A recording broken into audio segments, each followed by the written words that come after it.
Welcome to Bear Island, a Game of Thrones story, written by Brian M. Brumbaugh, narrated by Ned Rattor. In the shadow of storm-lashed cliffs, where the sea howls louder than wolves, stood a house forged in salt and fury. This is the story of the old bear, the exiled knight, the she-bear, and the girl who roared. A house that stood against kings, giants, and death itself. Until the end. This is Bear Island. Let's begin Chapter 1. The Last Celebration. Bear Island, 297 AC. The wind off the sea battered the stone walls of Mormont, keep like a drunk, testing his strength. Salt spray mingled with pine sap and smoke as the inhabitants of Bear Island prepared for a feast not seen in decades. Even the godswood, old and gnarled, swayed in approval as ships from the north slid into the harbour, their sails stitched with direwolves, sunbursts and iron trees. It was Jorah Mormont's 18th name day, and by all accounts it would be his last as a son. Inside the hall, the fires blazed high. Boar crackled on spits. Tankards overflowed with honeyed mead and dark Bear Island stout. The walls bore carved scenes of Mormont legends, bears in battle beside men, ancestors lost to war and sea. Above the hearth, the sigil of House Mormont loomed large, a black bear in a green wood roaring its defiance. Jorah stood tall near the high table, his shoulders broad from years of training, his black beard trimmed short and neat, his grey-green eyes scanning the room. He wore a doublet of dark green trimmed with black bear fur. At his side the sword Long Claw, still sheathed, hung with unearned dignity. He'd best earn it tonight. Guests filled the hall. Lord Wyman Manderley, round as a feast table himself, was seated beside a sour-faced Howland Reed who'd come from the Neck more out of obligation than desire. Great John Umber bellowed laughter that rattled tankards. Even Lady Dustin had sent her nephew with a token gift, northern courtesy, grudging as it was. But it was House Stark that held the place of honour. Lord Eddard Stark of Winterfell, grim and quiet as ever, stood beside Jeor Mormont near the dais. His wife, Catelyn, kept her distance from the wild northern islanders, but their young children, Robb, Sansa, hovered near the fires with other noble youth. Jon Snow stayed in the shadows, as he often did. Jorah had nodded to him earlier and received a nod in return, one bastard to another, neither of them truly that. The feast raged well into the night. There were bear dances, the kind outsiders never saw, masked rituals under carved arches, honouring both the old gods and the wild spirit of Bear Island.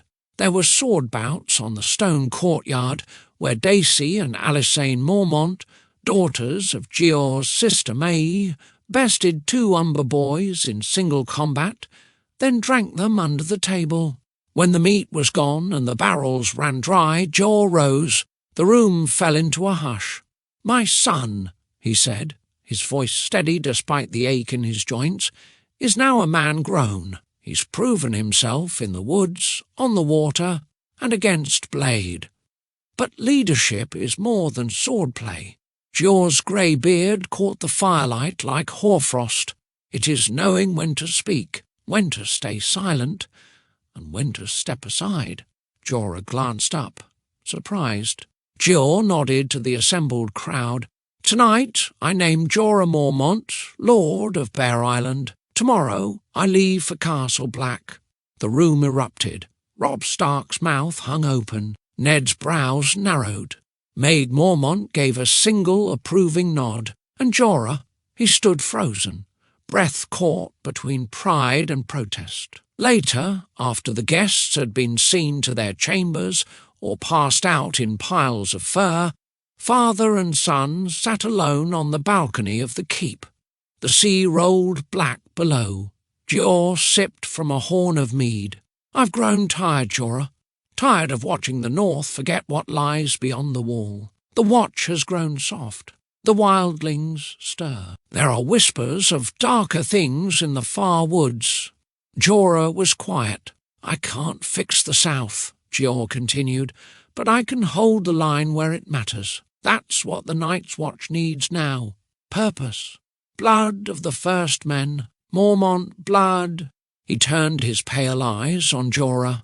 You are lord now. Bear Island is yours. Keep it strong. Keep it fierce. Jorah swallowed the knot in his throat. I'll honour it. You'd better, Jeor said with the ghost of a smile, or I'll come back and box your ears. They sat in silence, listening to the wind and waves, two bears on the edge of the world, one old, one young, and somewhere below, in the shadows of the trees, an actual bear stirred, drawn by the scent of fire and meat, as if even the island's spirit had come to say farewell. Chapter 2. Lord of the Island. Bear Island, late winter, 297 AC. The morning after the feast, the great hall stank of old ale, charred fat, and the weary silence of hangovers. The hearth still smouldered, casting dim shadows across empty tankards and forgotten boots. Snow drifted in through the arrow slits. The storm had come in the night. A Bear Island kind of storm, loud, wet, and impossible to ignore. Jorah Mormont stood alone in the godswood. The trees here were not the pale-faced weirwoods of the mainland. Bear Island's godswood was a grove of black pine, gnarled and wind-warped, its boughs crusted with frost and seabird droppings. At the centre stood a moss-covered boulder where Mormonts came to speak with the old gods, or with their ancestors, or simply with themselves. He knelt.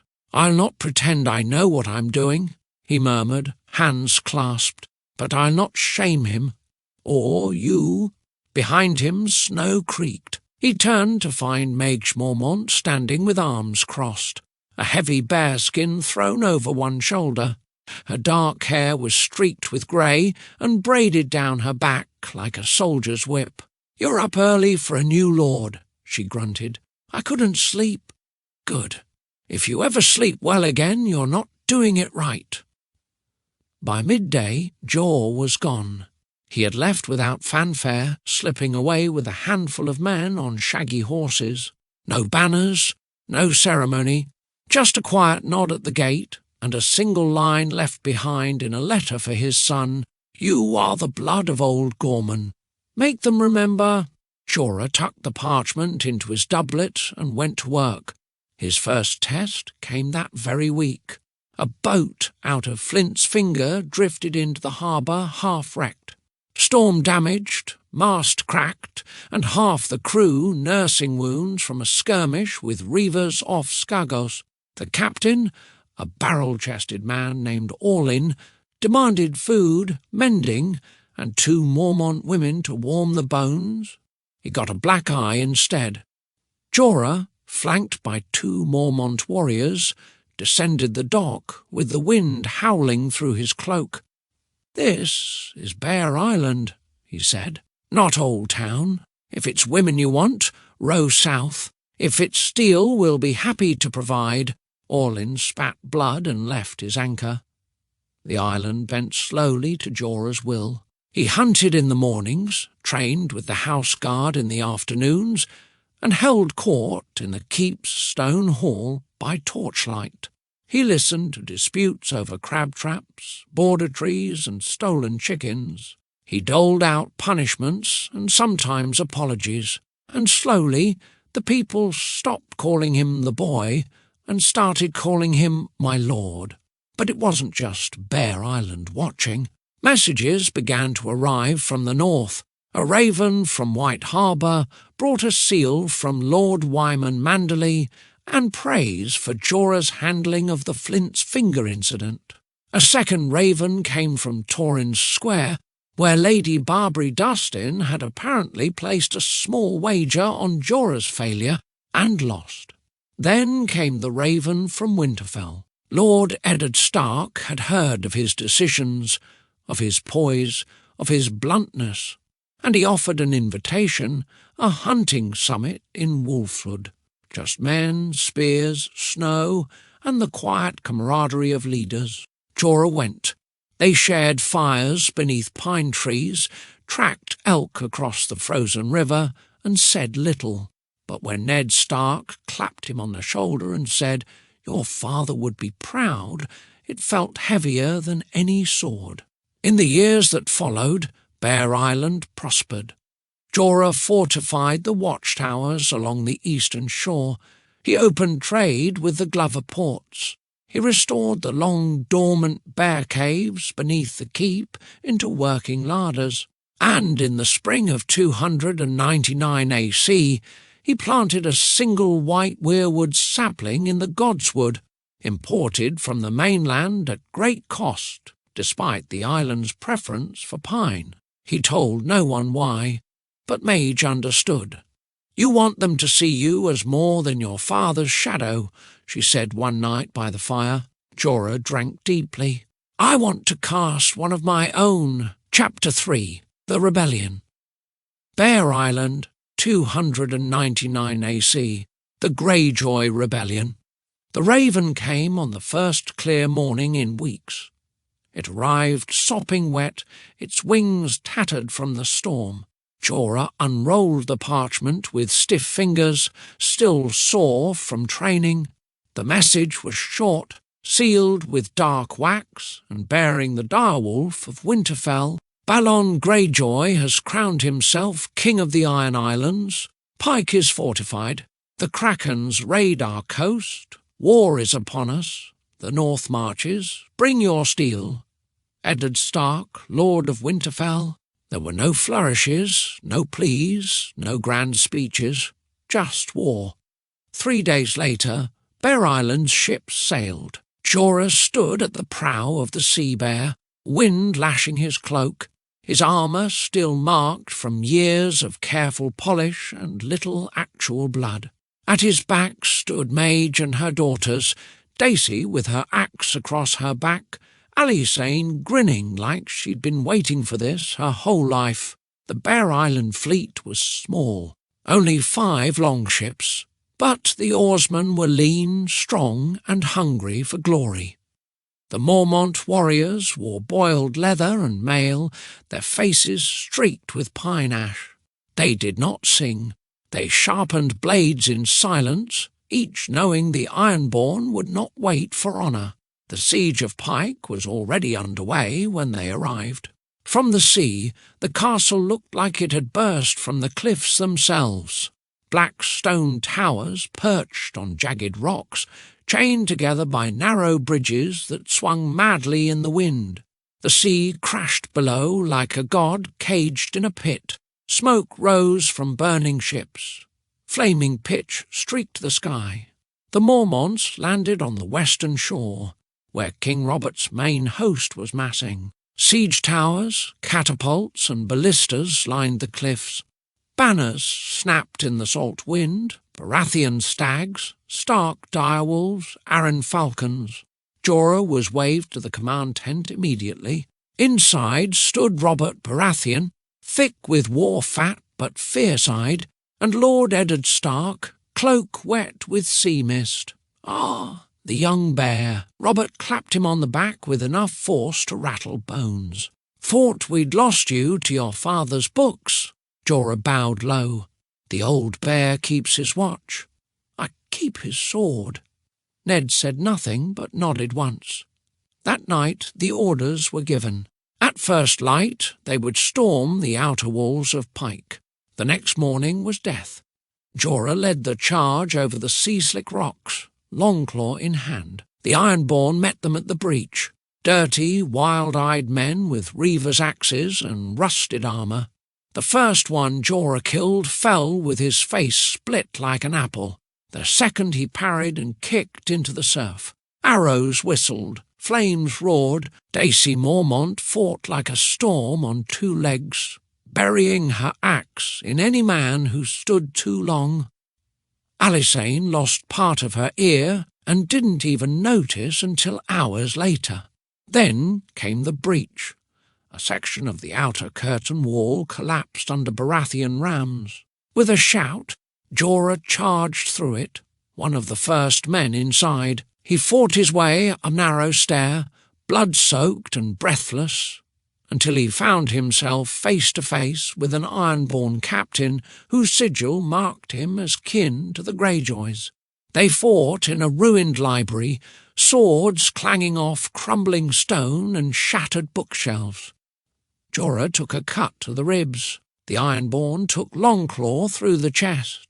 And then it was over. The war lasted mere weeks more. Balon Greyjoy bent the knee. His 2 eldest sons were dead. His youngest, Theon, was taken north as a hostage. And in the aftermath, Jorah was knighted. The ceremony was short and blood-slick. Robert Baratheon, still wearing his breastplate, gave him a tired look as he placed the sword on his shoulder. "You fight like a madman. You've got a good northern heart. That's rare these days." Ned Stark watched from a distance, as always. That night the feast was held in a ruined hall atop Pike. Rain leaked through the roof. Men sang, drank, and forgot the dead. Jorah did not.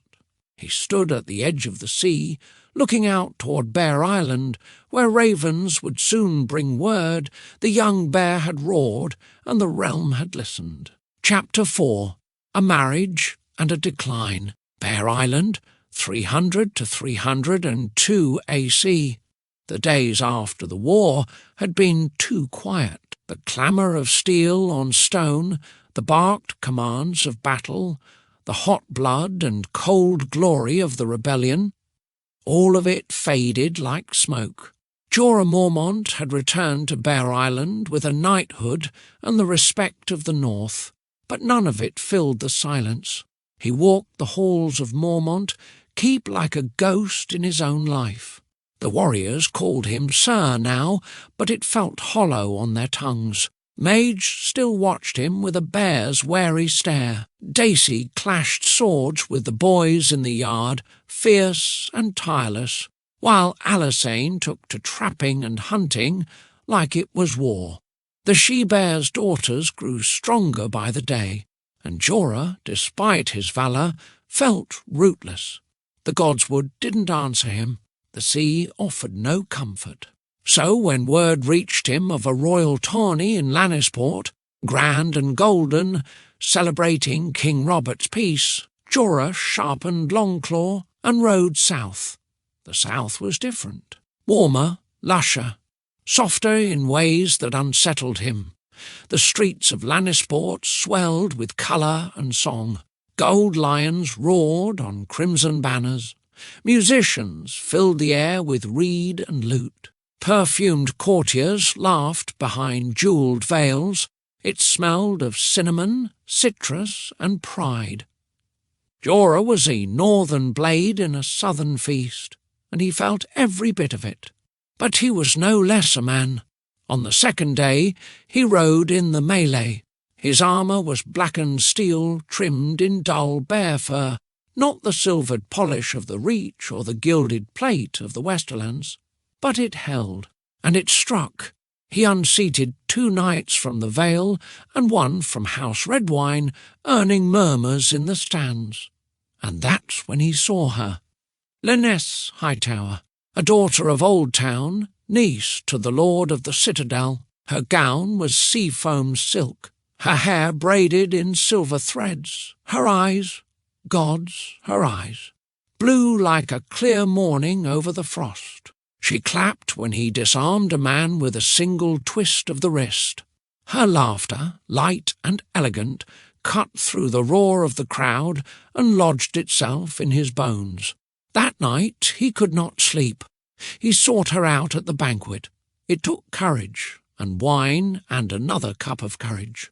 When he approached, the room shifted. Lords paused mid-toast. Ladies raised brows. What was a knight from Bear Island doing speaking to a Hightower daughter? He introduced himself awkwardly.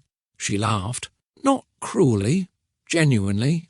You look like a man who fights bears in the morning and drinks the sea at night." "I am," he said, "though I usually skip the drinking part."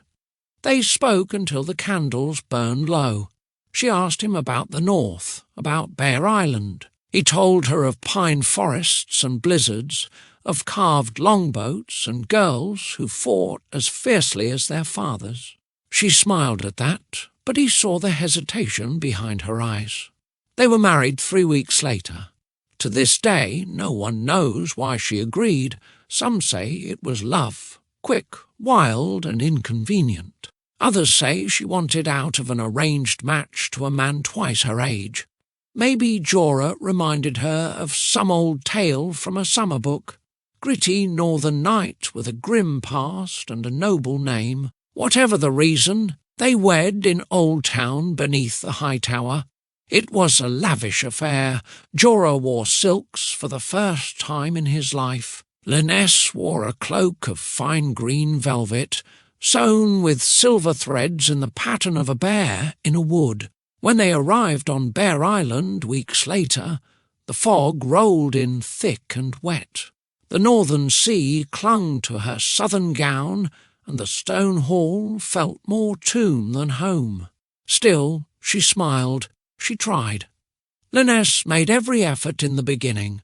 She hosted feasts in the hall, inviting Glover, Serwyn, and Reed and Voys. She had southern carpets laid over the rough stone. She hung tapestries of flowers and suns and vines to lighten the shadows.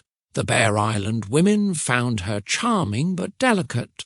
The warriors found her lovely but alien. The first winter came hard. She wrapped herself in furs and said nothing when the sea froze and the roof leaked, but Jorah saw it, the stiffness in her shoulders, the way she touched the tapestries with longing fingers, the way she stared at the sky like it should be bluer. "I miss colour," she said one morning as the snow fell in sheets. "Everything here is grey, Jorah. We're strong in the grey," he said. "It teaches us to see the rest of the world clearly." She only smiled politely. Jorah tried to please her. He doubled Bear Island's expenses that year, imported lace from Braavos, rare wine from the Arbour, a harpist from White Harbour who lasted 3 days before vanishing into the trees. He built her a private solar above the cliffside, its windows stained glass. It took 20 men, a year of labour, and most of the coin he'd set aside for ship repairs. "I built you a son," he told her. She kissed him, but her eyes drifted out to sea. "You've spent enough on silks and music," Maege growled. "The roofs need mending, the trappers need gear. There's an entire cove washing away, and you're feeding peacocks." "She's not a peacock," Jorah snapped. "No," said Maege, "she's a southern rose. And winter's coming." In 302 AC, they travelled to Gulltown for a midsummer tourney. Lyness sparkled among the lords and ladies. Men whispered about the Bear Knight and his golden wife. She danced late into the night with knights half his age. Jorah lost badly in the tilts. His armour was battered, his purse was empty, and when she laughed too long at a joke from Sir Harry's red wine, something broke. He never told her. He simply packed their things and took her home. Back to Bear Island, back to the stone walls, back to the cold. And it was colder than ever. Chapter 5. The Price of Honour. Bear Island, 303 AC. The spring thaw came late that year. Snow clung to the pine shadows like a stubborn truth refusing to melt. Jorah stood at the edge of the Bear Island pier, staring into grey waves. The sea looked the same as it always had, but something in him had shifted. It was not one wound, not one betrayal, but 1,000 small cuts, each too shallow to name, but together deep enough to bleed him hollow. Lyness had stopped pretending. She no longer wandered the island in quiet awe. Now she simply stayed inside, draping herself in the silks he could barely afford, her eyes distant, her touch cold. She barely spoke at meals. She had even ceased writing letters home, whether out of shame or fatigue, Jorah didn't know. He could feel the people's eyes on him, warriors, tradesmen, fisherwives. Their stares were not angry, not yet, but they were wary. Bear Island had never been wealthy, but it had always been proud. Now it was neither. And Jorah, Sir Jorah, began to lie to himself. He told himself things would change. That one new deal, one southern favour, one clever solution would fix it all. That if he just held on, Lyness would smile at him the way she had on their wedding day, the way she had in Lannisport, the way she never did any more. It began with a rumour. A pair of poachers were spotted deep in the heart of the Mormont forest, outlanders armed and skinning bear cubs. A patrol returned with evidence, fresh blood, discarded entrails, a patch of southern furs. Jorah rode out with 6 men. He needed to do something, be seen doing something. They found the poachers camped beneath an outcrop near the eastern ridge. One was a bald man with teeth like rotted corn. The other wore gold earrings and carried a Dornish blade. The men surrendered without a fight. "We didn't know it was Mormont land," one lied. "We were just hunting." "There are no justs on Bear Island," Jorah said. "The standard punishment would be exile or the stocks, but neither punishment would bring back the killed bear, and neither would satisfy the treasury." In his hall, Jorah stared at the fire. The poachers sat chained in the dungeon below. He had written the letter to Lord Stark. It sat sealed on his table. All it needed was the raven, but the ink felt heavier than iron. Lyness entered without knocking. Her expression was unreadable. "I spoke with the Bravosi merchant," she said quietly. "He's returning south tonight. He hinted that if we had anything interesting to sell, he might be able to help." Jorah looked at her. "You mean them?" She didn't answer. "They're men," he said. "They're thieves," she replied. "Murderers, more likely. Sell them to Braavos, and we can eat this winter. You can pay the smiths. You can breathe." He stood. "You would have me sell men for coin." She lifted her chin. "You would rather let Bear Island starve? Let our house crumble for a principle?" A long silence. Then, finally, "There are worse things than crumbling." The Bravosi ship left under cover of night. The poachers were hooded, chained and loaded into a salt-caked galley that stank of fish and blood. Jorah didn't watch them go. He stood instead on the battlements, gripping the edge of the stone wall until his knuckles whitened. He told no one, not Maege, not the council, not even the steward. The coin came, quiet and heavy, and he spent it with efficiency, supplies, tools, wages. Lyness smiled for the first time in weeks. He thought it would end there. He was wrong. 2 moons later, a raven came from Winterfell. Jorah recognized the writing immediately. Stark's hand was not elaborate, but it never needed to be. "Sir Jorah, you are accused of selling men to Tyroshi slavers. We have evidence from a sworn brother of the Night's Watch who saw the transfer in Braavos. Come to Winterfell and answer these charges. If you do not, a warrant will be issued.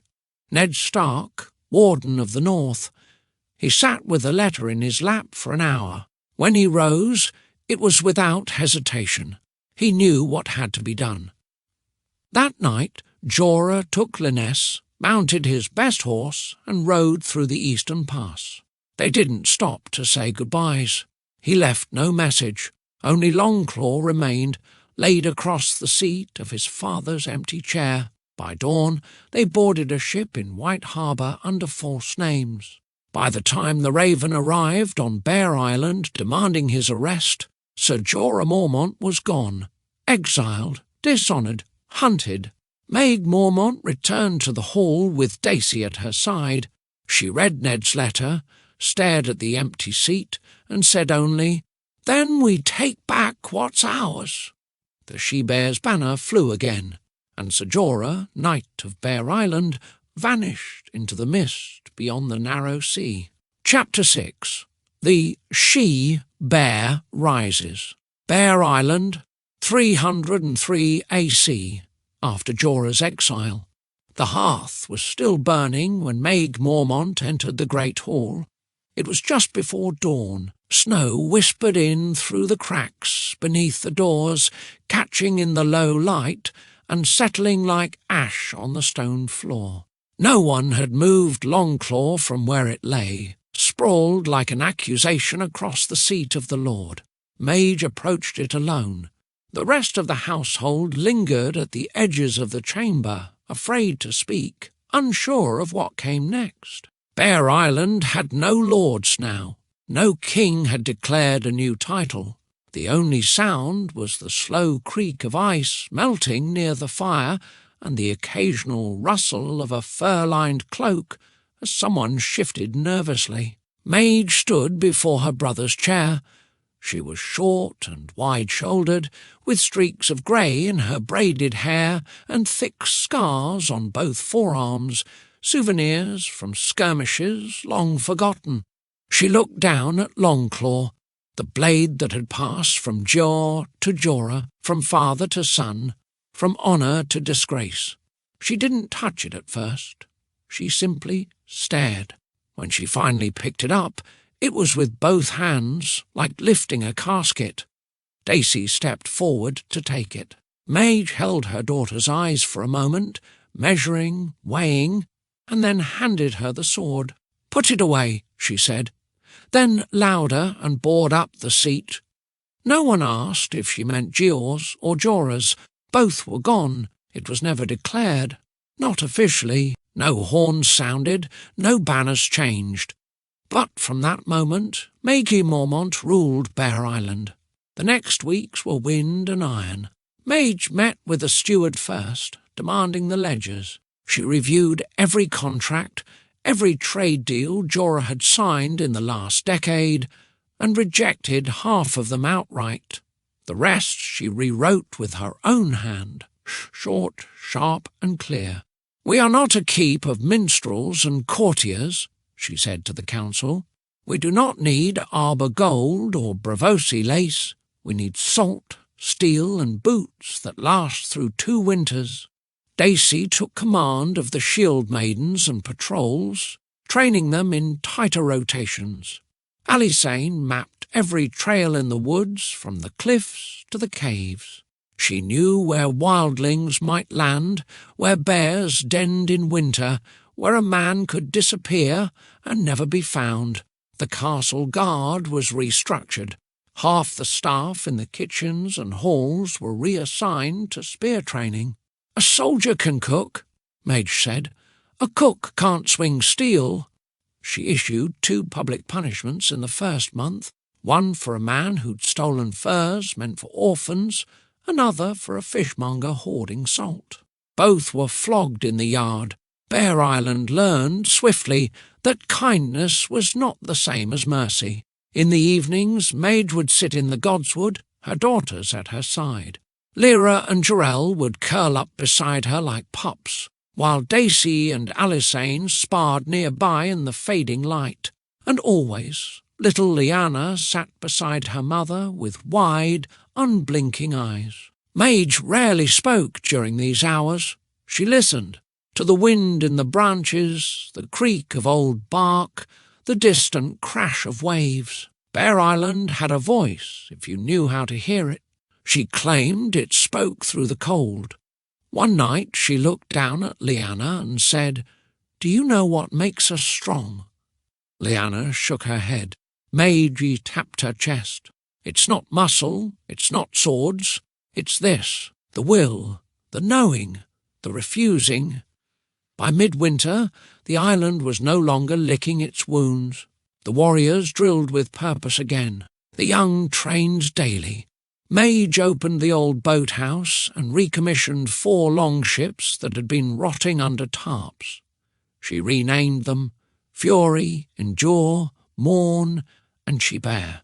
She resumed the ancient tradition of blood oaths, each daughter swearing not to serve a king blindly, but to serve the island, and the island alone. Even the small folk were brought into the hall, one by one, made to place their hand on the stone-bare skull that sat beside the hearth, and vow to stand fast.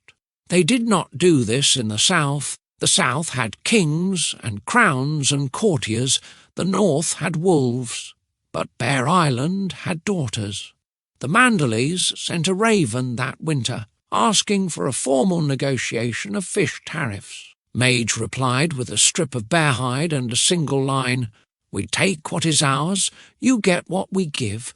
She didn't hear back. One stormy morning a ship limped into the harbour, hull cracked, mast bent. Wildlings had landed near Deep Bay and taken hostages from the fishing villages on the far side of the island. The raiders were fast, brutal, and clever. They'd slipped past watchposts during a storm. Maege did not wait.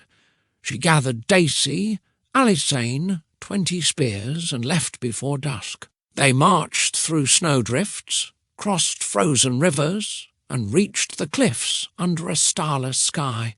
The wildlings had camped in a hollow below the ridge, thinking themselves hidden. They were wrong. Maege led the charge at dawn, axe in both hands, cloak soaked in sea spray. Dacey struck down their chieftain in single combat. Alysanne loosed arrows into the dark, each one finding its mark. By sunrise it was done. The hostages were freed. The wildlings were dead. Not a single Mormont had fallen. When they returned to the keep, dripping blood and salt, the islanders stood in silence. Then came the roar. In the Godswood that night, beneath the first snowfall of the new year, Maege knelt with her daughters in the frozen dirt. Lyanna, now 6, stood between them in a black wool cloak that trailed behind her like a banner. Maege said the words aloud. "We do not flinch." The daughters repeated her. "We do not kneel." Again, louder. "We are the daughters of the bear. We fear no man." Lyanna's voice, small and sure, echoed louder than them all.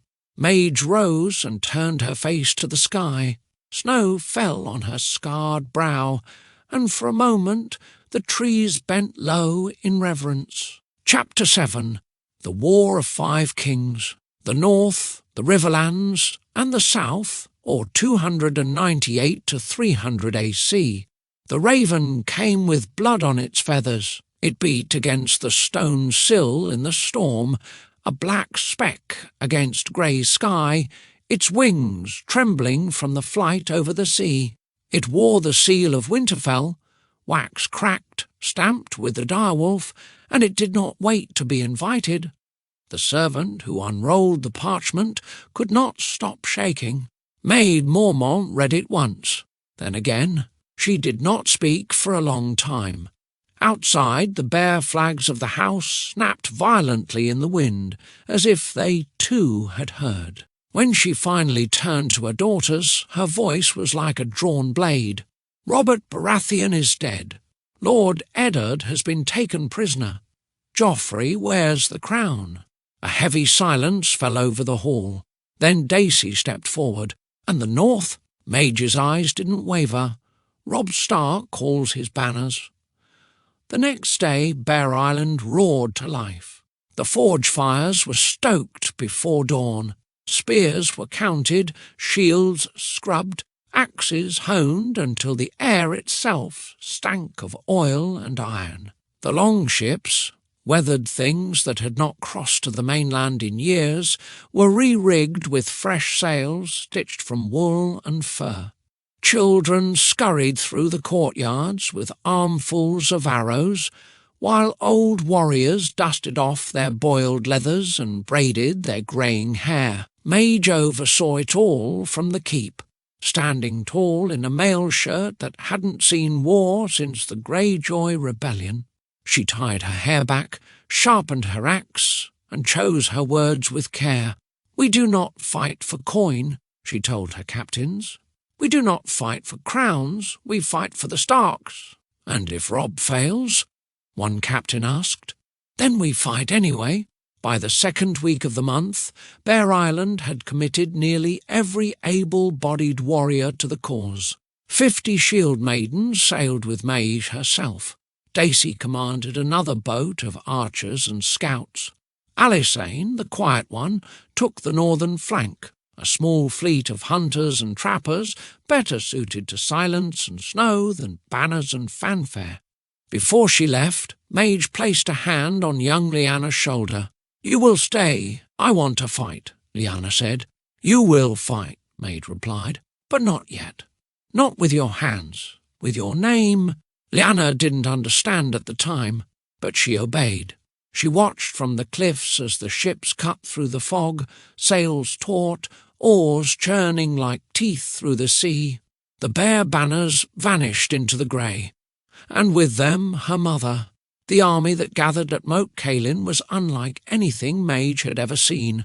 Carstarks, Umbers, Glovers, Reeds, hill tribes from the far west, stark men in heavy cloaks with ice on their brows. They came on foot, on horseback, by wagon and river, and at the centre of it all, Robb Stark. He was too young. That was Maege's first thought.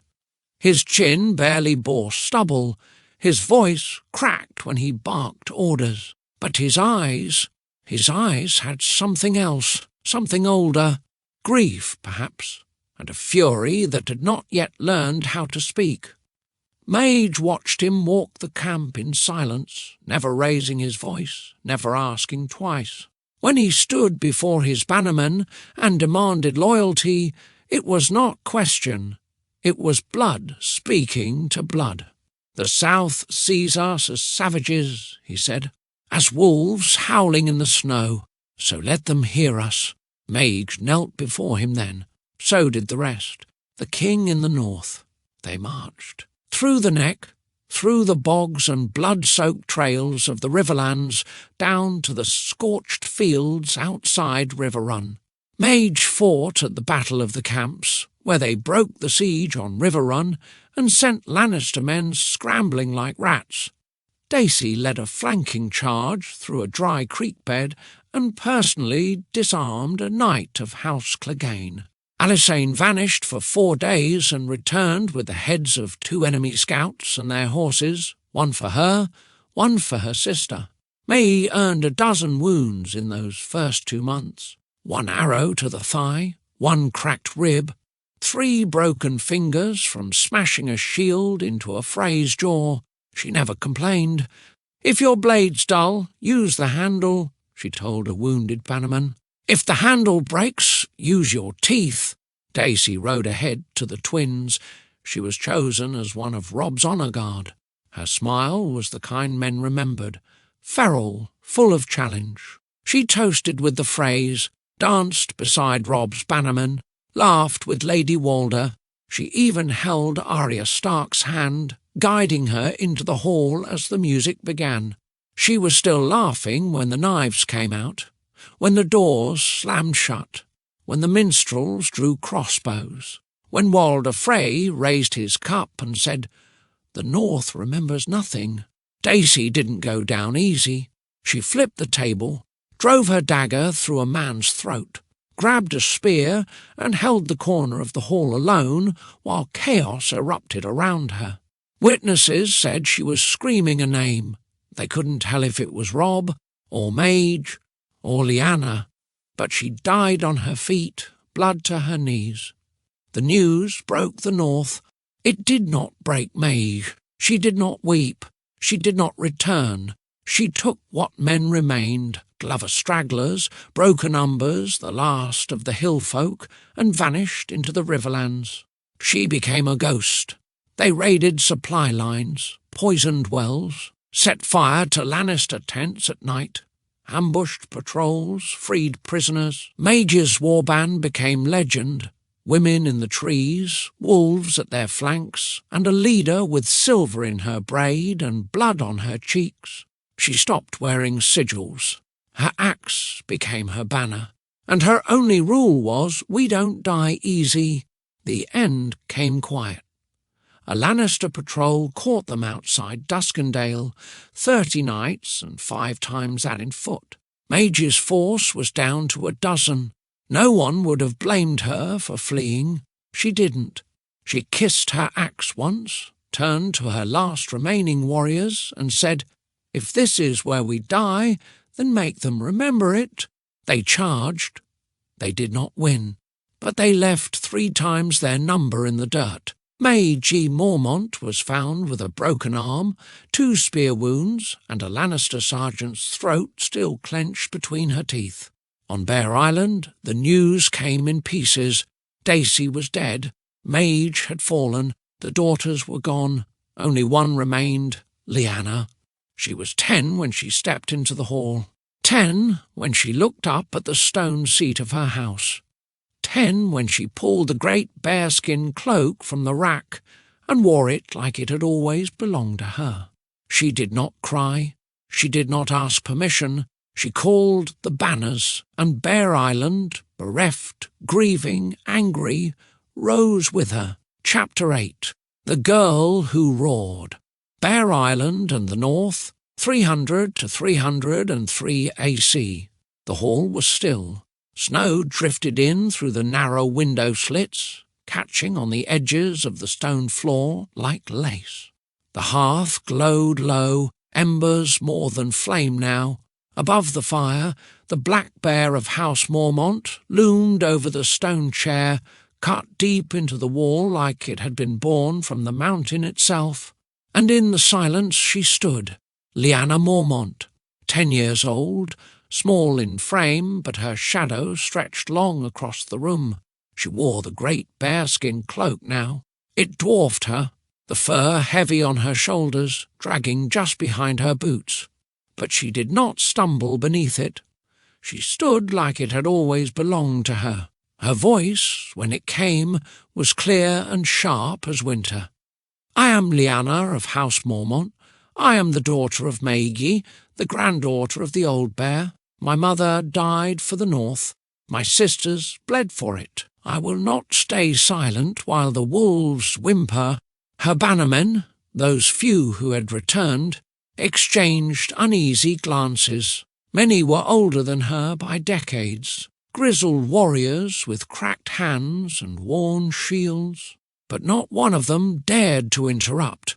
"We do not kneel to southern kings. We kneel to none but the north," Lyanna said. "The Boltons hold Winterfell, and the north is quiet. Too quiet." She paused, letting that truth hang in the cold. "I am not." When the Raven arrived from Castle Black in the final days of the long winter, Lyanna was in the yard, sparring with a spear longer than she was tall. She stopped only when she saw the bird. Its legs were bound tight with black string. The wax seal bore the broken sword of the Night's Watch. She broke it open with a gloved thumb. Jon Snow. The name pulled something ancient from the marrow of her blood. A bastard, yes, but a Stark, and more than that, a brother to her queen. Her namesake. The letter was brief, formal, not begging but close, a call for unity, a plea for soldiers. The dead had begun to rise beyond the wall, and if the north did not stand now, it would fall later, permanently. She walked it straight to the council hall. They came cautiously.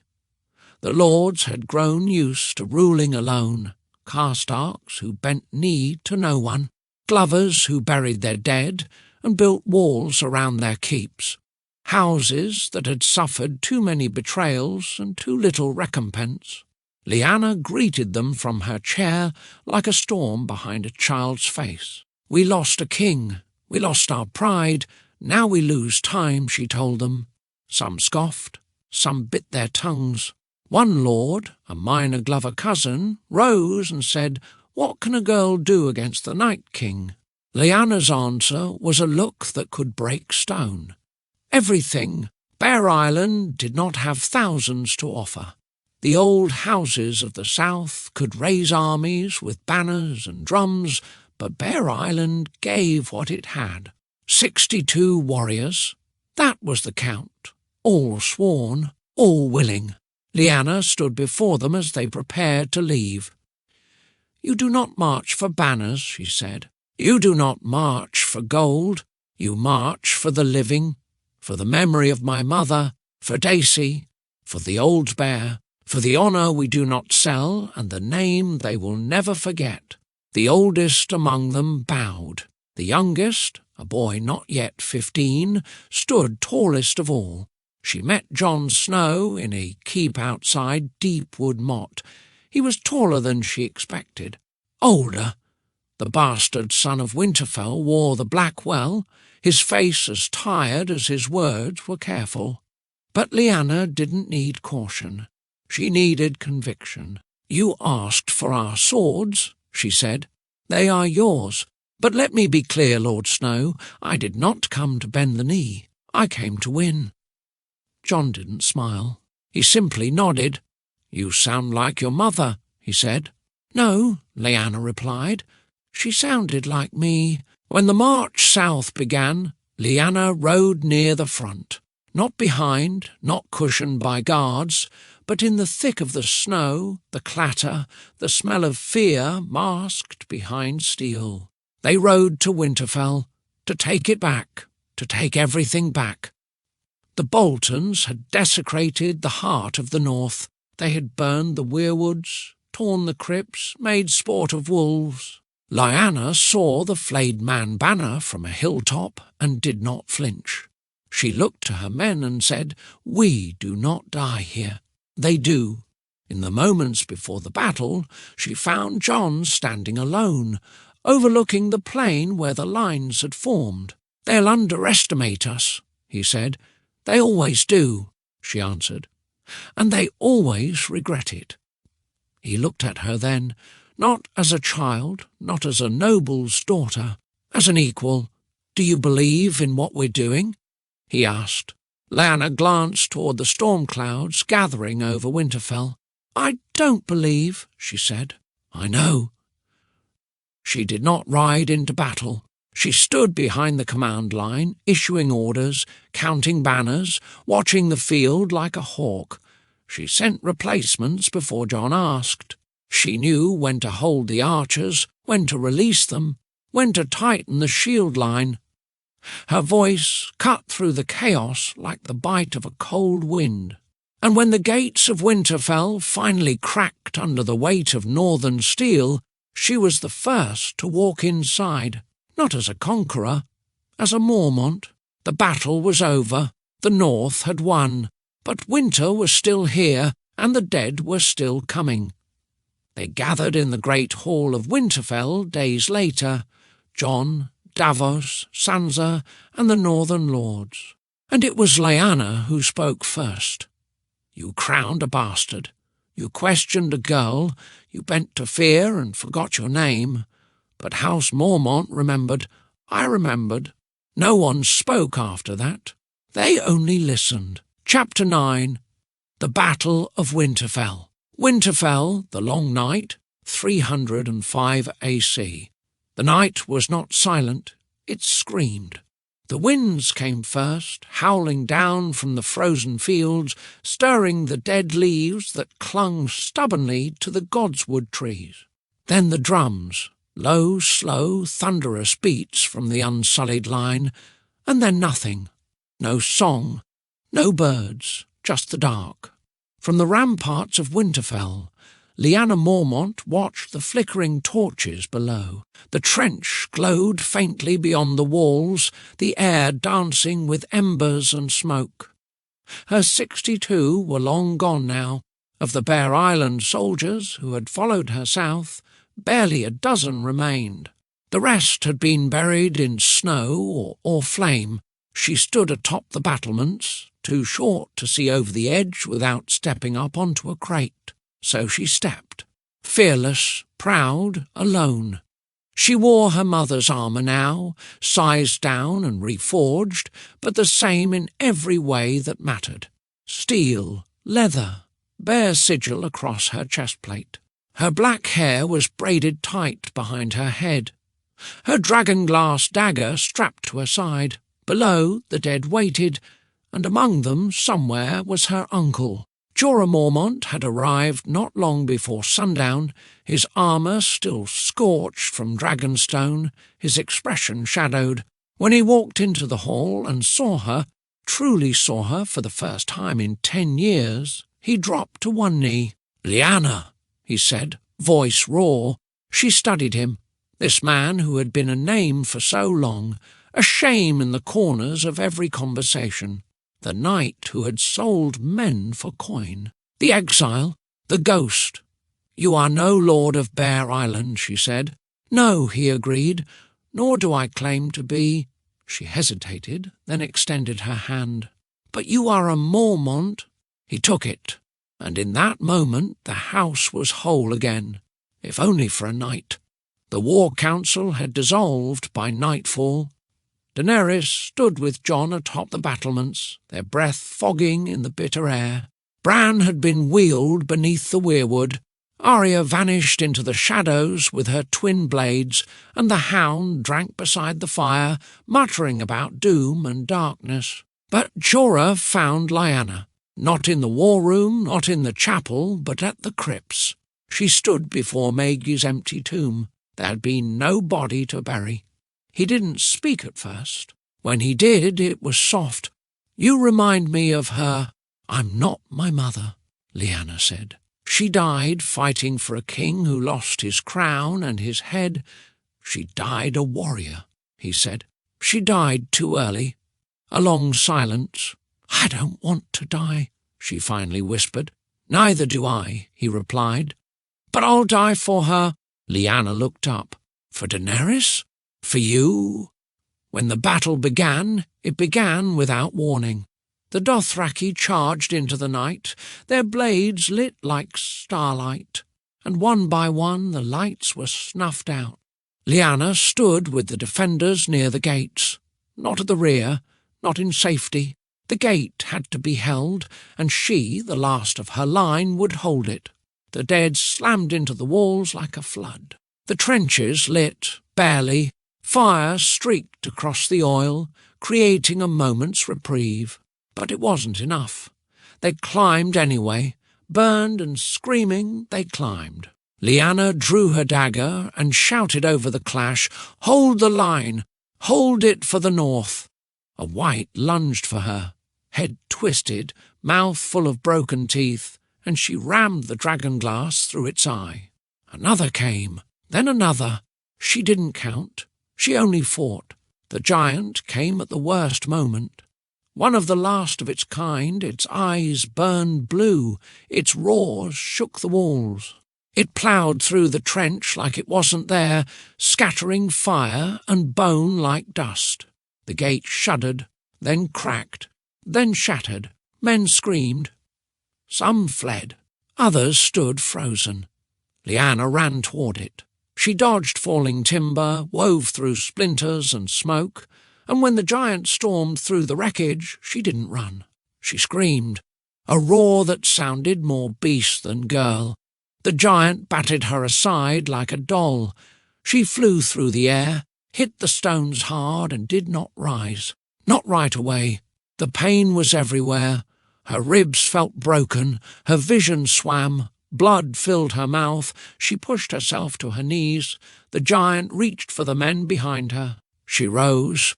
The giant reached for the children hidden near the supply barrels. She ran. With everything left in her, bones grinding, dagger in hand, she charged.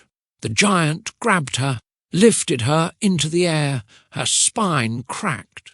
But she didn't scream. She drove the dragonglass into its eye with both hands. The light in its chest dimmed. The great beast fell and crushed her beneath it. He had no time to mourn. Jorah fought beside Daenerys, blade flashing in the torchlight, every cut and parry desperate. He bled from 6 wounds. His face was pale, his steps sluggish, but he didn't fall. Not until the last wave. Not until the Night King raised his hands one final time. Daenerys screamed his name as he collapsed. She wept beside his body even as fire rained from above. Jorah never heard it.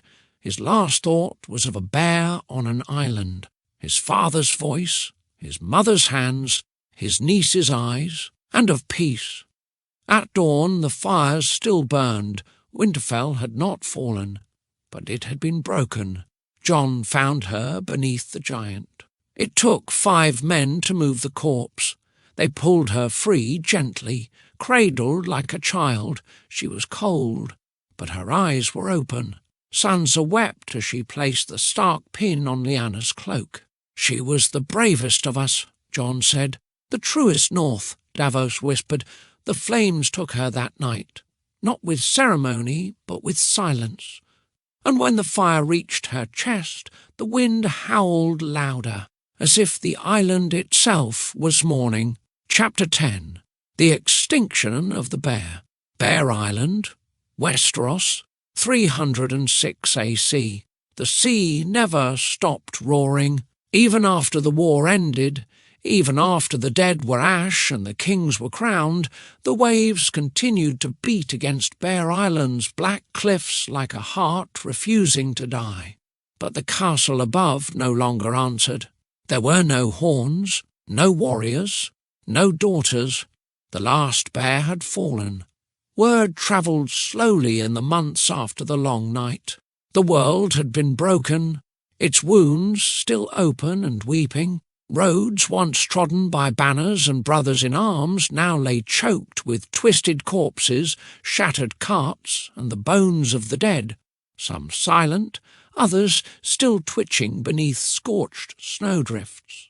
Castles stood gutted like carcasses, smoke curling from blackened halls where oaths had once been sworn. On Bear Island, the sea ice had not yet fully melted.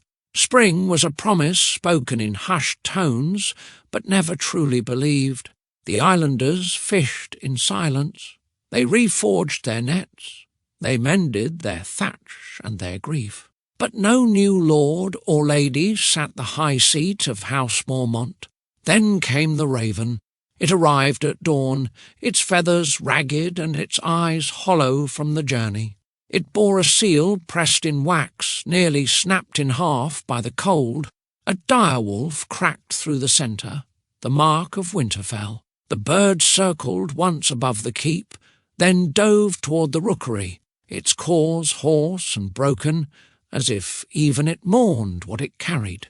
Old Howrick, the last steward of the house, climbed the rookery tower with bones that groaned louder than the wind. He had been born on Bear Island. He had served 3 Mormonts. He had survived 3 wars and buried 2 wives.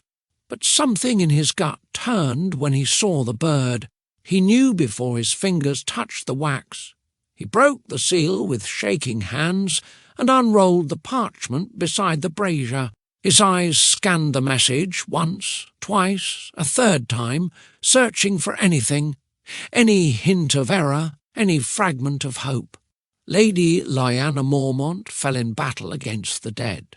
She died killing a white giant. Her body was burned with honour.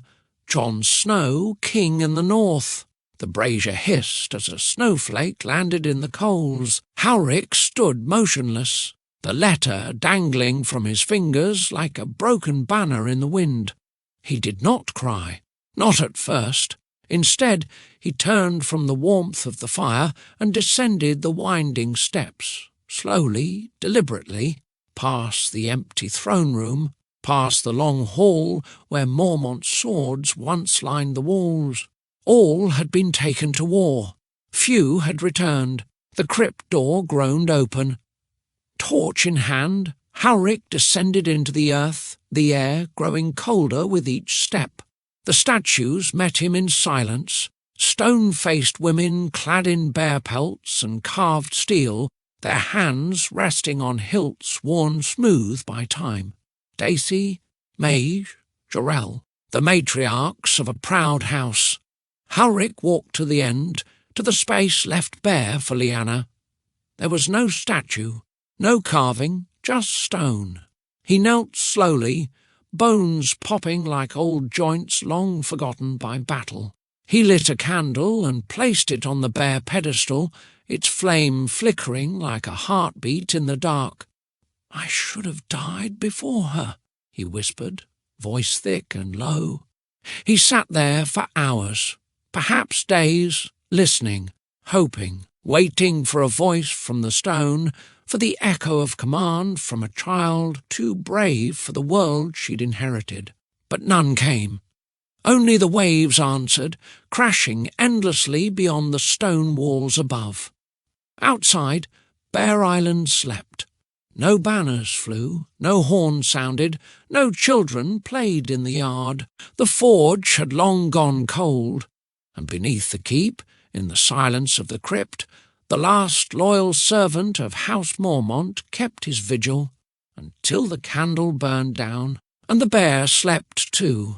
For the first time in living memory, the great hall of Bear Island stood empty.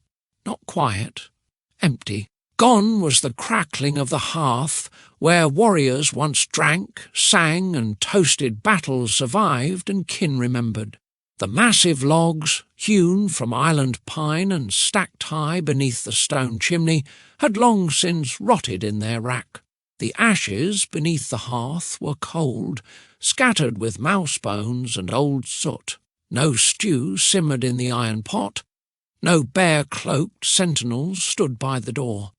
The wind whistled through the shutter gaps, tugging at the faded banners that still clung stubbornly to the rafters above. Each one bore the snarling black bear of House Mormont, but the cloth was worn thin, tattered at the edges, its colour sun-faded and smoke-stained.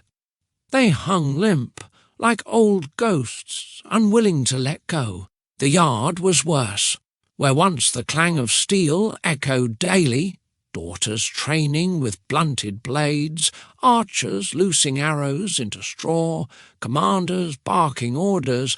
There was now only silence and snow. The practice dummies stood crooked and weather-eaten, some knocked over by storm winds and never righted. The training grounds, once carved flat by 100 bootsteps, had become uneven and overgrown. Weeds pushed through the cracks in the stone. Moss crept up the forge walls. The forge itself had long gone cold. Its coals hadn't glowed in years. The blacksmith's anvil, once the heart of the castle's rhythm, was rusting where it sat. A cracked helm still rested on its surface, half-shaped and abandoned mid-work. Inside the keep, dust coated every surface. Rodents scurried freely through the pantry, nibbling through sacks of barley that would never be eaten. The mead barrels had dried or soured. No songs echoed from the feast tables. No laughter chased down the stone corridors. Even the hounds were gone, dead or run off, their collars still hanging on empty hooks in the entry hall. And in that emptiness, the weight of history pressed down like a stone tomb. All the daughters were gone.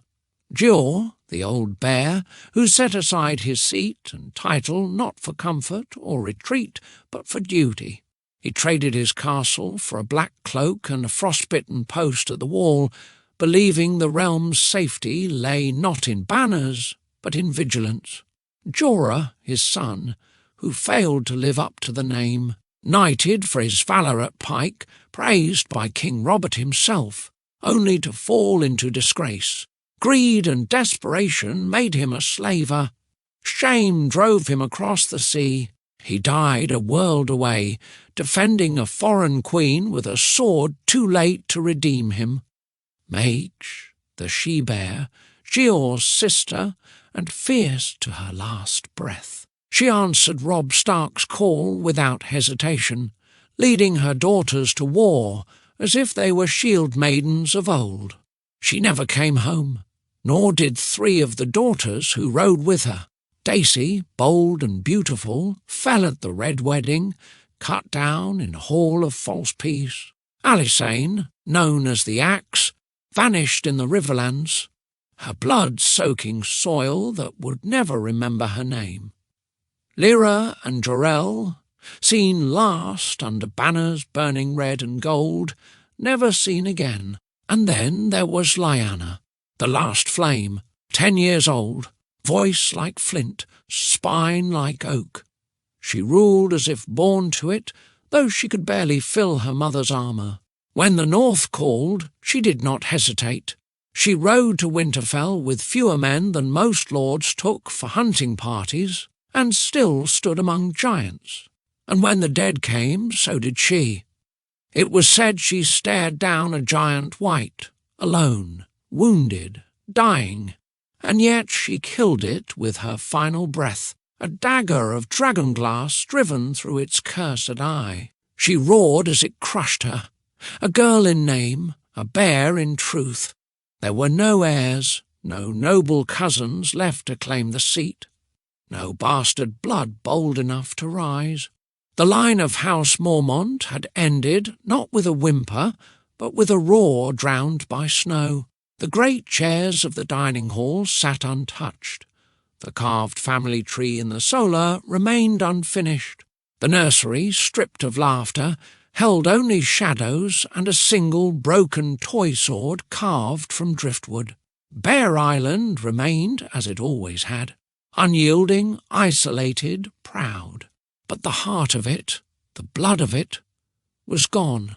Only the stones remembered now, and the waves, forever pounding the cliffs, as if mourning with every crash the house that bore the bear. The ship came on a morning when the fog refused to lift.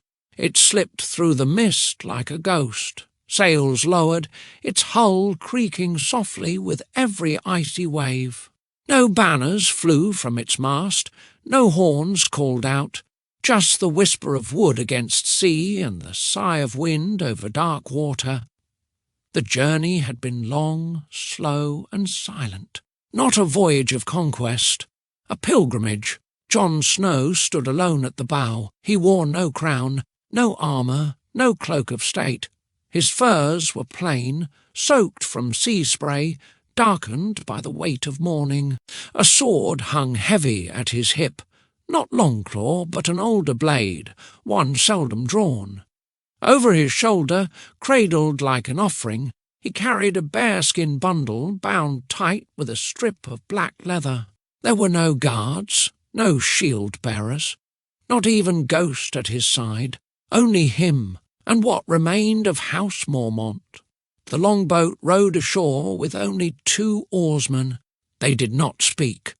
As the hull scraped against the stony beach near the ancient dock, Jon stepped into the shallow surf without waiting for help. The water soaked his boots and chilled his legs, but he didn't notice. The pier was cracked with age. Vines crawled up its mossy supports. It groaned under his weight as he walked across, as though the island itself recognized him and sighed. No one came to greet him. No horns welcomed him. The gates stood open. They had been that way since the last Mormont left. He followed the path he hadn't walked in years, not since he was a boy, travelling with his father to speak with Jeor before he took the Black. Now he walked it again, older, heavier, not just with years, but with the burden of what he carried. His boots crunched through frost and pine needles, half-frozen puddles cracked beneath his step. The skeletal remains of snow still clung to the shaded hollows beneath the trees. Ravens watched from high branches, silent and still. He passed the bend where Daisy once sparred with her mother. He remembered her laughter, raw and sharp, as she knocked Alysanne flat with a sweep of her spear. The stream there had frozen over, a skin of ice hiding the cold beneath. He crossed the old bridge, climbed the stone stairs. The great gates of Mormont keep yawned wide. No oil on the hinges, no guards on the walls, just wind. Inside it was colder than he remembered. The air had the bite of a crypt. Dust choked the floor in layered drifts, disturbed only by the scuttling of rats that had made homes beneath the benches and inside the barrels. The great fire pit at the centre of the hall was choked with soot and fragments of bone. The last fire, long since burned out, The banners still hung above the hearth, but they were faded to grey and curled at the edges, as if trying to retreat into themselves.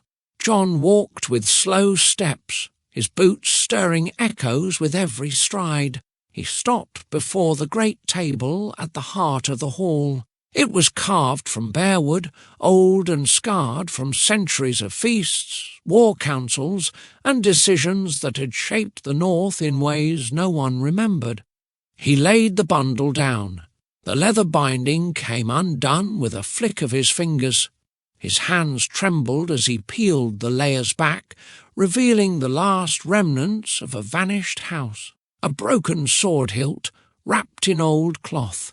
The charred remains of Lyanna's dragon-glass dagger, split down the middle. And the cloak. Once black and proud, it was now scorched.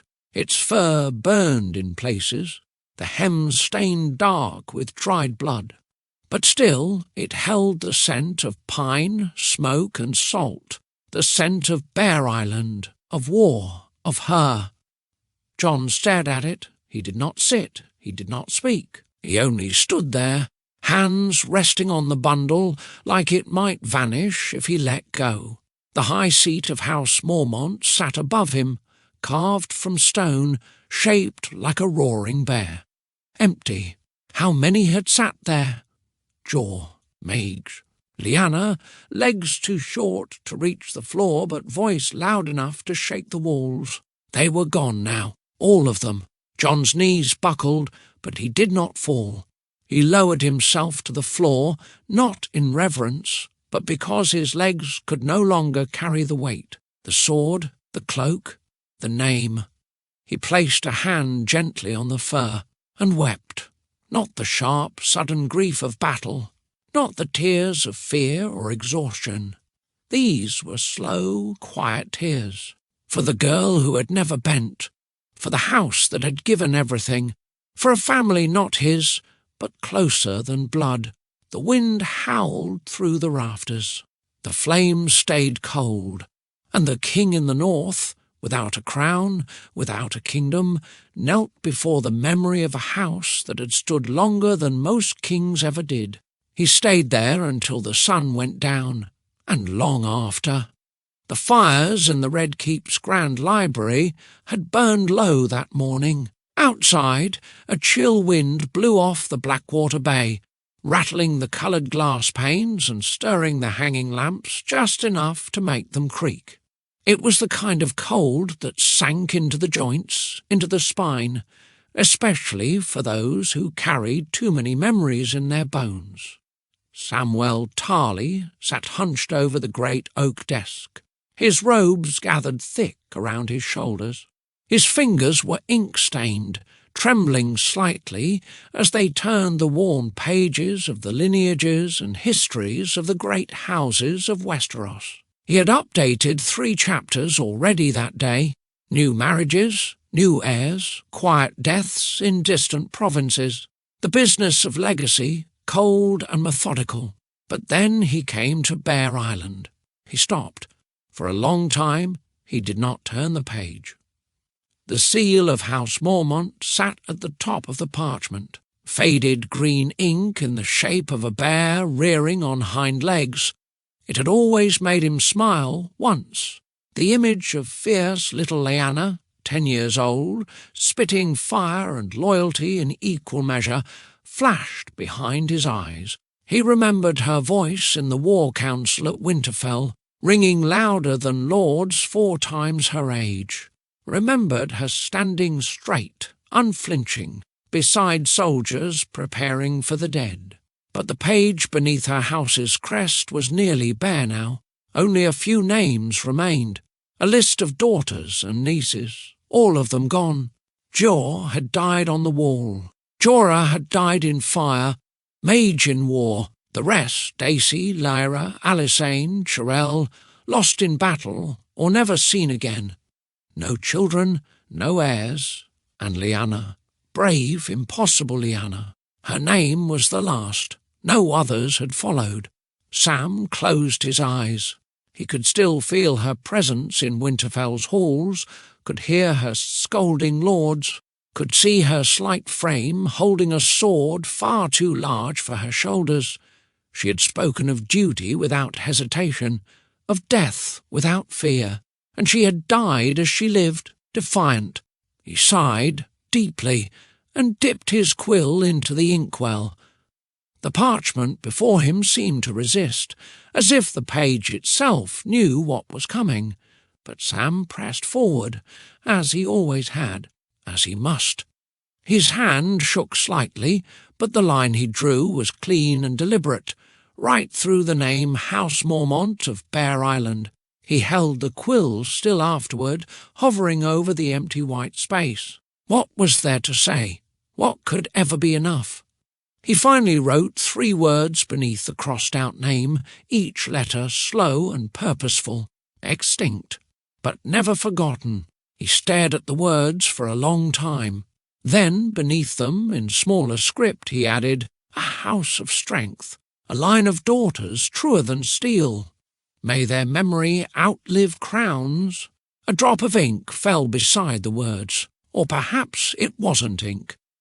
Sam set the quill down, closed the book gently, and blew out the candle.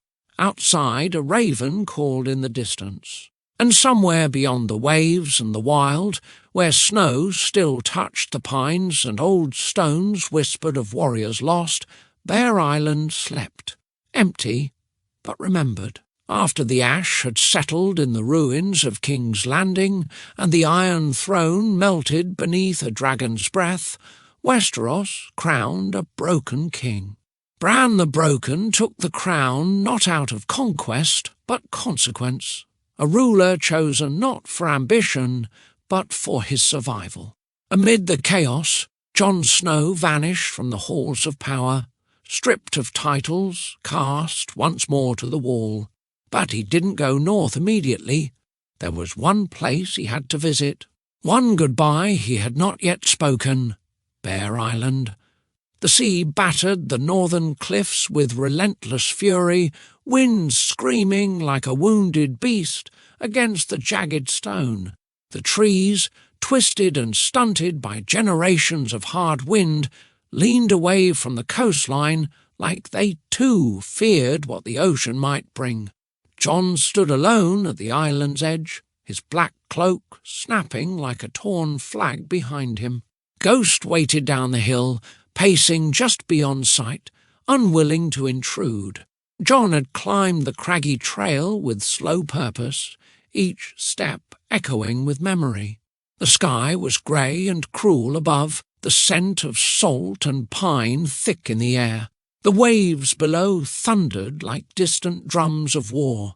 In his hands he carried 2 things. One, wrapped in the scorched remains of a child's cloak, tattered, ash-stained, and smelling faintly of smoke and pine, was the hilt of a broken sword, Lyanna Mormont's blade, shattered at the base. The other, smaller but heavier in history, was the carved bare-head pommel of Longclaw, the part Jeor Mormont had once gifted to a bastard of the north. Neither man nor girl had lived to see peace, but both had stood in its defence. Jon dropped to his knees on the frozen ground. The wind cut across his face like a blade, but he didn't flinch. He placed the cloak-wrapped hilt gently into the shallow grave he dug with his own hands, followed by the bare pommel. He lingered over them, his hands trembling slightly, not from the cold, but from the weight of loss that refused to leave his bones. He thought of Jeor, the Lord Commander who had seen something in him when Jon had seen nothing in himself, of the quiet steadiness of the man, the way he had held the watch together through darkness, madness, betrayal. And then he thought of Lyanna, a girl half-grown but fiercer than any man. Her voice had carried more weight than swords. Her defiance had shamed kings, and she had died as she lived, on her feet, in battle, fearless and unyielding. There would be no tomb, no statue in the crypts, only the island, only the wind, only the stones. Jon gathered a handful of cold, rounded rocks from the cliffside and stacked them carefully above the burial site. Each one was placed with purpose, as if the act of building a cairn could somehow hold back the tide of time, could fix something in place that deserved to be remembered. When the pile stood as high as his knee, he took out his knife and scratched a single line into the largest stone at the top. She stood alone. That was enough. He ran his fingers across the words once, as if sealing them in place. Then, slowly, he rested his palm on the earth, a final goodbye, not just to her, but to what they all had been, the old world, the ones who had carried honour like a sword and died before seeing it rewarded. "I'm sorry," he whispered. Whether it was meant for her, or Jeor, or the hundreds lost in the snow, even he couldn't say. He stood, turned, and did not look back. Behind him the wind screamed, high and wild, like the roar of something ancient and grieving, and far back among the twisted pine and snow-dusted stone, just beyond the reach of the dying light, a shape moved between the trees, low, massive, watching, silent.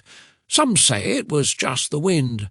Others swore a bear stood there, grey with age, scarred across the flank and unmoving as Jon disappeared into the gathering dusk. A silent sentinel of a house that had roared until its last breath and would never be forgotten. The end. Epilogue. The island remains. Years passed, then more. The world marched on as it always did, changing names, crowning kings, burying legends beneath the snow. New lords rose in the south, cities rebuilt, alliances shifted like sand in the wind. But no ship passed the shores of Bear Island. No raven flew to its rookery. No banners hung on its moss-covered gate. Time, merciless and slow, reclaimed the keep. The stone halls of House Mormont, once thick with the scent of sweat and pine and steel, fell into ruin. Moss grew along the edges of the hearth where the great bear banner once hung. The training yard became a grove of stunted trees, pine and birch rising through cracks in the flagstones where Dacey and Alisane had once sparred in the rain. The armoury collapsed beneath the weight of its own forgotten weapons. The mead hall grew quiet, its roof sagging like tired shoulders, letting in rain and stars. The forge, where Mormont steel had once been hammered into blades fit for a kingdom's defence, lay cold, its anvil rusting, choked in ivy. Birds nested in the rafters. Owls roosted above the high seat, and the castle slept, not dead, just dreaming. The forest crept closer with every passing winter, its roots winding between walls, its branches reaching like careful fingers toward windows long shattered by time. The wind, which once carried war horns and shouted names, now brought only the sound of the sea and the distant howl of wolves. But the name did not die. No heir returned to claim it, no cousin, no bastard, no hidden bloodline stepped from shadow to stir the embers. The Mormont name passed from the mouths of men into something older, into whisper, into song, into firelight tales. Northmen still spoke of Bear Island on stormy nights, their voices low as the flames danced. They told of warriors clad in mail and fury, of women who led with sword and spine, of a house that bowed to no one but the north. When they drank, they toasted to Dacey's charge at the twins. When they grieved, they remembered Maege's march. And when they spoke of honour without reward, they spoke the name Jeor. But when they told the story of courage, true, stubborn, pure, they told the tale of Lyanna, of a girl who stood, who roared in the face of the end, who did not run, though the world froze and cracked around her, though the dead clawed at her throat and hope had already bled out into the snow. They remembered the child who was not meant to rule, who was barely tall enough to wear her mother's armour, and yet stood taller than kings when the long night came. In Winterfell, a bard composed a song. It was a quiet tune, simple, sombre, played in minor key on harp or lute. He sang it to children at feast's end, to warriors before battle, to widows staring into flame. He called it the Last Daughter. He never named her. He didn't need to. In the citadel, scrolls were copied and recopied. Maesters wrote of the fall of great houses, of swords passed and names lost. Yet on one weathered page, under the sigil of a black bear and green wood, someone scrawled in ink barely dry, extinct, but never forgotten. And beneath it a second line appeared years later, in ink of a different hand. She stood alone. That was enough. And on Bear Island, under the trees that once watched over generations of warriors, the wilds reclaimed what men had built. Bears roamed freely again, great hulking creatures of brown and grey and black. They slept where beds had stood, drank from the well, prowled through the ghost halls with the slow, reverent silence of those who knew they walked sacred ground. One such bear, a she-bear, scarred and old, was said to linger by the overgrown cairn at the cliff's edge. Locals from deep wood mots swore by it. Sailors spoke of her in hush when the fog rolled in. She came each spring and stood beside the pile of stones as if waiting, as if remembering, as if guarding. The years could not name her, but the island could. The island remembered. Bear Island ever knelt, and though no lord sat its seat and no daughter wore its armour, the island remained. And when northerners spoke of courage, true courage, the kind that does not wait for songs, they still spoke of a girl with fire in her voice, a broken blade in her hand, and no one beside her. A girl who stood and who roared. Author's note. Bear Island has always been more than just a distant northern rock. It's a symbol of resilience, loyalty and defiance in a world built on power. The Mormonts were never the biggest house, nor the richest, but they fought harder, stood prouder and fell with their claws out. This story is a tribute to every stubborn warrior who never backed down, to every girl who picked up a sword when no one else would, and to the legacy of a family that left its mark not through politics or dragons, but through raw courage. Thanks for joining me on this journey.